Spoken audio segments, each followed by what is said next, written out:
Hi friends, welcome to my channel. Friends, వీడియోలో చూస్తున్న విధంగా టెక్నీషియన్ అవసరం లేకుండా, సర్వీస్ ఛార్జ్ కూడా అవసరం లేకుండా ఫ్రీ ఆఫ్ కాస్ట్లో ఫిల్టర్ ఏ విధంగా మార్చుకోవచ్చో మీరు వీడియోలో చూడండి. సో ముఖ్యంగా ఏంటంటే, మీరు ఫిల్టర్ ఓపెన్ చేసినప్పుడు ఆ కనెక్టర్స్ ఏవైతే ఉంటాయో వాటిని మీరు గట్టిగా ప్రెస్ చేయకండి, తద్వారా వాటర్ లీక్ అయ్యే ఛాన్స్ ఉంది. సో కాబట్టి మీరు కాస్త నెమ్మదిగా మీరు వర్క్ చేయాల్సి ఉంటుందండి.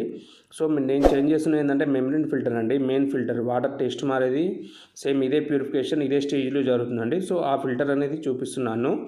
సో ఇదే విధంగా మీరు వేరే ఫిల్టర్స్ ఏ విధంగా చేయాలో వేరే వీడియోలో చూపిస్తానండి. సో మా ఛానల్ సబ్స్క్రైబ్ చేయండి, లైక్ చేయండి, షేర్ చేయండి. ఫ్రెండ్స్, మీరు మెమ్బ్రేన్ చేంజ్ చేశాక ఆ థ్రెడ్డింగ్ ఉంటుంది కదా, ఒక 3 to 4 రౌండ్స్ టెఫ్లాన్ టేప్ అనేది తప్పకుండా వేయాలండి. ఎందుకంటే వాటర్ లీకేజ్ అనేది మనకు కావండి. సో కాబట్టి మీరు ఈ వీడియోలో చూస్తున్న విధంగా మీ ఫిల్టర్కు మీరే సర్వీస్ చేసుకోవచ్చు. ఎలాంటి డబ్బులు లేకుండా ఫ్రీ ఆఫ్ కాస్ట్లో మీరు చేసుకోవచ్చండి. నెక్స్ట్ ఏంటంటే ఫ్రెండ్స్, మా ఛానల్ సబ్స్క్రైబ్ చేయండి, లైక్ చేయండి, షేర్ చేయండి. మీకు ఏదైనా డౌట్స్ ఉంటే మా నెంబర్ కింద డిస్క్రిప్షన్లో ఉందండి. మా నెంబర్కు మీరు వాట్సాప్ చేయొచ్చు. తద్వారా మేము మీకు సపోర్ట్ అనేది ఇవ్వడం జరుగుతుంది friends. Thanks for watching my channel. Thank you.